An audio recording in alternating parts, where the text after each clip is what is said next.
This was the 40th session of the IGC. It was quite important, and I'll give you the outcomes. There's 4 or 5 of them. The first thing to recall is this was the 6th session under the current mandate for 2018-2019. There were 6 sessions of the IGC over this period and 3 meetings of ad hoc groups of experts. The first outcome, quite important, is that the IGC agreed by consensus to recommend to the WIPO Assembly that the mandate of the IGC be renewed for 2020-2021. The IGC agreed on the terms of the mandate and on the schedule of sessions. The mandate is largely similar to the current mandate, and the schedule of sessions is exactly the same. So there will be 6 sessions of the IGC taking place roughly between February, March 2020 and June 21. And there will also be 3 meetings of an ad hoc group of experts.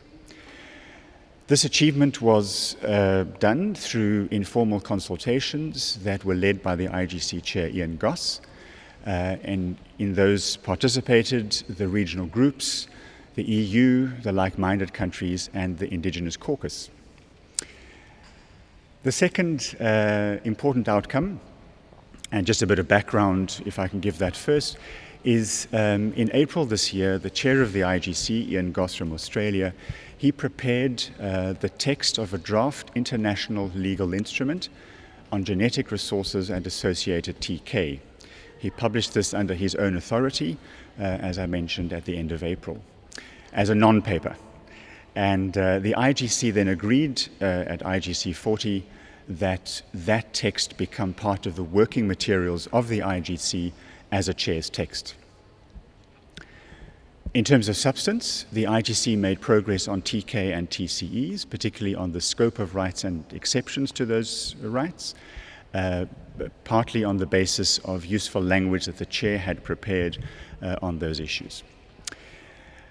And finally, the session also authorized the organization by the Secretariat of an Indigenous expert workshop and the updating of an Indigenous review of the IGC texts that had been done some years before. It was a full session. It was intense. There were 3 workshops held before the session, one in Pretoria, one in Montreux, and one here.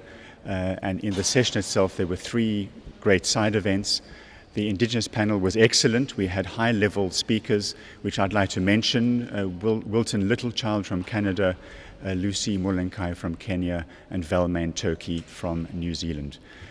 The chair was Ian Goss. The vice chairs were Yuka leaders from Finland and Faisal Cherry Siddhartha from Indonesia. And the facilitators on TKTCs were Lily Claire Bellamy from Jamaica and Paul Kuruk from Ghana.